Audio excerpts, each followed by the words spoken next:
Y seguimos con más noticias de Cuba. No olvides suscribirte a nuestro canal. Colas interminables por el gas licuado en Santiago de Las Vegas, por si llega.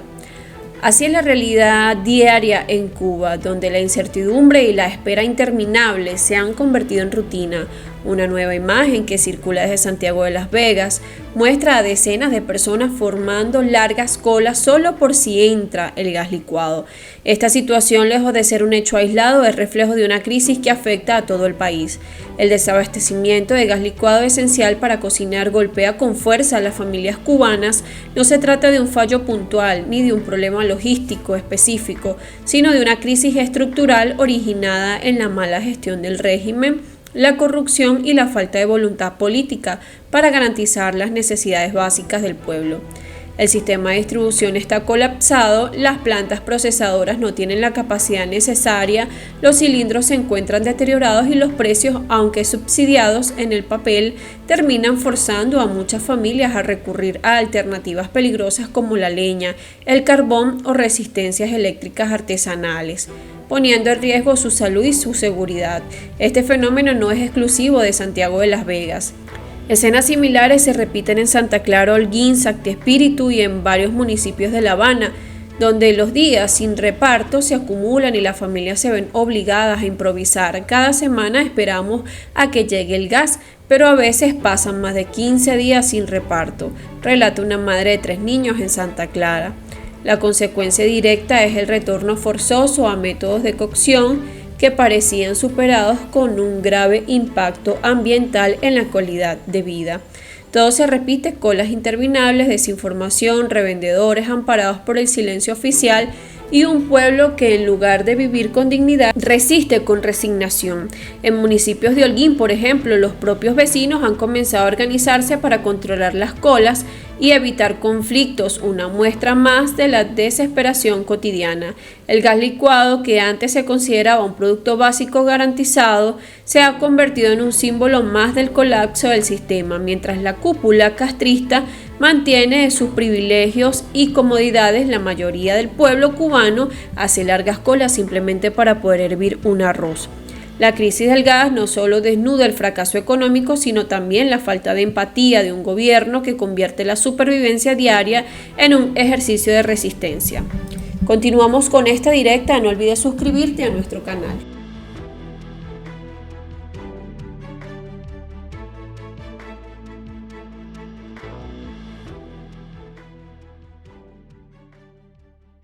Señores, la dictadura se sigue empantanando y se sigue metiendo en su propia mentira.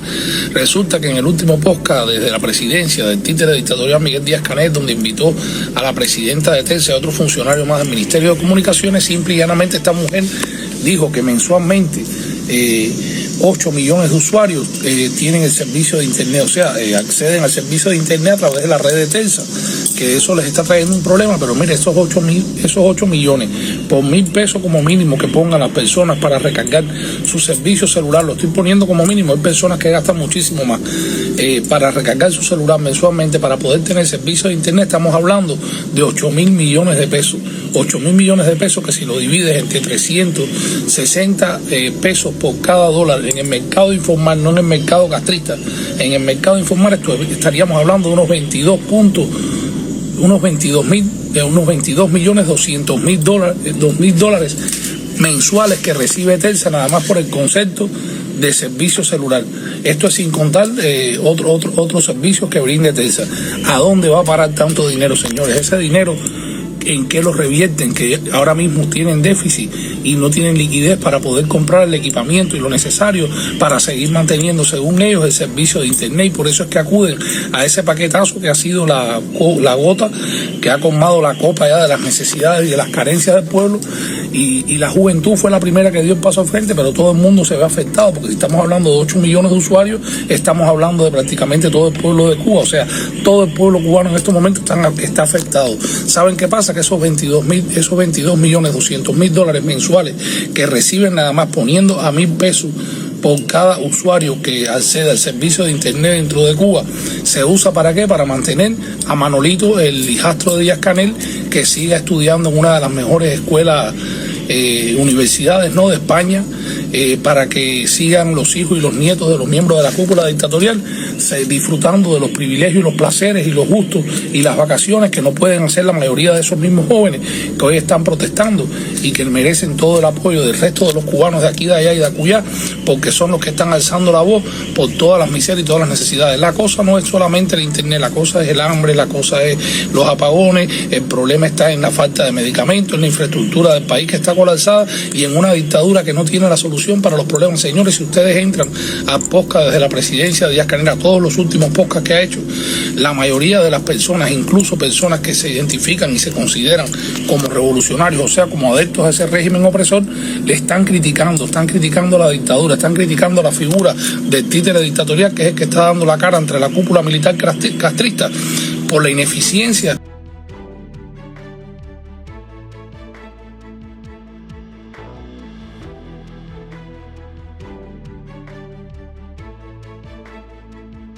Porque no hay respuesta, porque todo es justificaciones, todo es promesa y todo es mentira. Y de eso se ha basado el castrismo en estos 66 años, en la mentira, en el engaño, en tener entretenido un pueblo con un buchito de arroz, un poquito de frijoles, la cola del pan,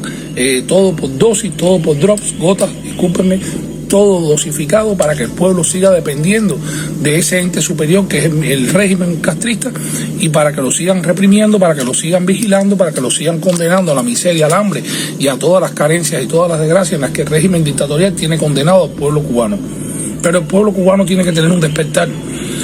porque si no se despierta va a llegar el momento en que no va a haber nada ahí, ellos se van a largar en sus aviones y van a dejar ese pueblo desamparado, desprotegido, la economía colapsada como está allá y sin esperanzas y sin futuro, y tendrán que acudir entonces a la comunidad internacional para que sea el que resuelva todos los problemas de Cuba. Y los problemas de Cuba se resuelven bien fácil: el pueblo en la calle, el pueblo protestando, el pueblo exigiendo sus derechos, el pueblo mostrándole al régimen dictatorial que ya están cansados de la mentira, que ya la mentira ha sido develada y que la verdad se conoce, y la verdad lo que hace es afectar al pueblo mientras los privilegian a ellos, a una casta de poder que lo que ha hecho toda la vida es vivir a costa del sacrificio, del sudor, de la mentira, exigiendo al pueblo cubano los mayores sacrificios para ellos poder seguir viviendo la vida de opulencia, la vida de privilegios, la vida de maravillas que nada tienen que ver con la vida del resto de los cubanos, de esos 8 millones de usuarios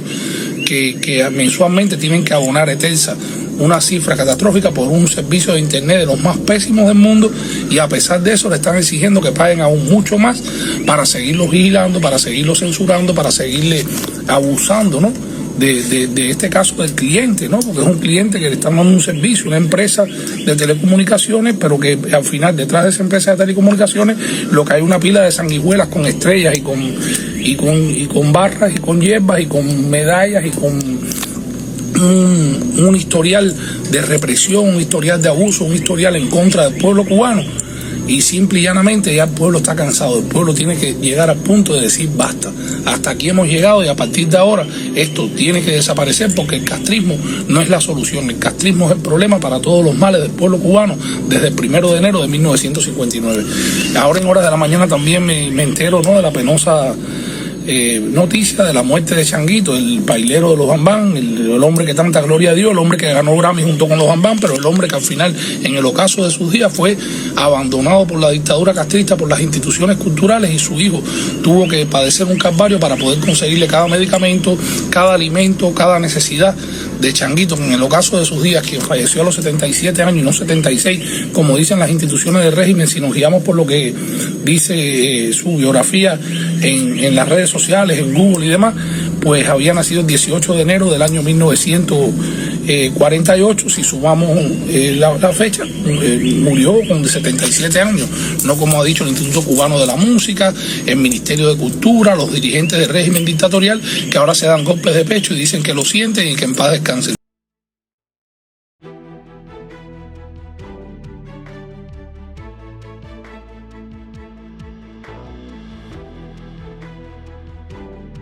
Hipocresía, lo único que esta dictadura se ha basado es en la mentira, en la hipocresía, en el desamparo de sus glorias, en el abandono de las personas que han dado todo para darle prestigio no al régimen sino a Cuba. pero el régimen se ha querido autotitular Cuba, se ha querido autotitular patria, y patria es ahora no pedestal, como dijo José Martí, se le sirve, no se utiliza a la patria para poder vivir de ella como sanguijuelas, como ha vivido el castrismo opresor en estos últimos años. En las últimas horas también ha estado circulando la noticia que yo considero, hasta que no sea confirmada por una fuente, aparte ya estoy viendo fotos y demás que puede que la estén desmintiendo, de que el general del Cuerpo de Ejército y ministro de las Fuerzas Armadas castristas, Álvaro López Miera, había abandonado el país rumbo a República Dominicana. Tal vez alguien lo vio, tal vez algún cubano que trabaja en uno de esos lugares ahí turísticos en Santo Domingo, vieron a Álvaro López Miera por allí, con su familia, con su séquito y con sus escoltas, pero simple y llanamente seguro que lo que estaba era vacacionando, porque todos ellos vacacionan fuera de Cuba. Todos ellos tienen el privilegio del que tienen castigado y el que tienen vetado al pueblo cubano. Ellos se van de vacaciones, sus hijos viven fuera, sus nietos también, se van de compras sus esposas a Europa, se van de compras a Cancún. Todos tienen una vida de maravilla, la vida de la que han privado al pueblo cubano desde el año 1959. Por eso seguimos alzando la voz en la tijera, por eso seguimos denunciando a testaferros mediáticos del castrismo, como es el caso de Pedro Jorge Velázquez, alias El Necio, que ha sido un vividor, otra sanguijuela más del castrismo, un miserable que por unas migajas, un diploma y uno que otro viaje, le ha vendido su alma al diablo castrista. Y entonces ahora está asustado porque lo estamos llamando. Yo mismo lo llamé de periodista a testaferro mediático. Lo llamé para hablar con él, para que él me dé su punto de vista de por qué él ha tenido esa actitud servil a favor de la dictadura castrista, de por qué Pedro Jorge Velázquez, alias El Necio, se ha salido a reír de los jóvenes universitarios, cuando él fue universitario también en algún momento de su vida, porque están exigiendo tener una mejor internet para poder terminar sus estudios, para poder hacer sus tareas. Sin embargo, él lo que hace es salir a burlarse y decir que la gusanera de Miami, en este caso nosotros, los cubanos libres, los cubanos del exilio, los que alzamos la voz por la libertad de Cuba y por los presos políticos y por un bienestar y por el fin de la dictadura terrorista castrista,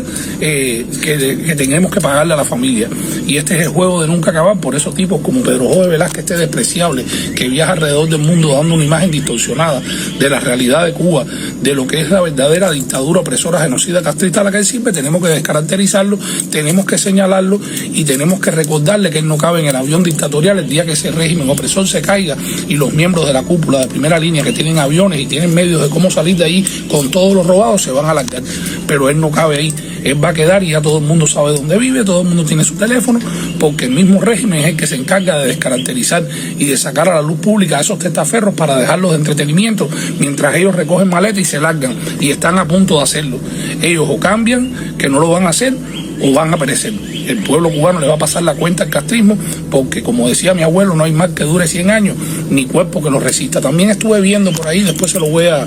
compartir, una entrevista que le hacen en inglés, creo que fue una de las visitas a las Naciones Unidas, al criminal y asesino Ernesto Che Guevara, ese argentino que fusiló a tantos cubanos en la cabaña, ese argentino que se embarró las manos de sangre de tantos cubanos y de tanta gente inocente, ese criminal que trató de propagar la ideología castrista alrededor de Latinoamérica y gracias a Dios fracasó en el intento porque los bolivianos no cayeron en su trampa y al final fue ajusticiado y fue ejecutado por sus crímenes de lesa humanidad el 7 de octubre del año 1967. Pues ese criminal de Che Guevara, tratando de intimidar a los periodistas estadounidenses que lo estaban entrevistando, para justificar que sus crímenes, para justificar los horrores del castrismo desde ese inicio, desde esa inicial mal llamada revolución a la que él sirvió y de la que también se aprovechó y se valió no solamente él, sus hijos, sus nietos, su viuda, todos han vivido a costa del pueblo cubano.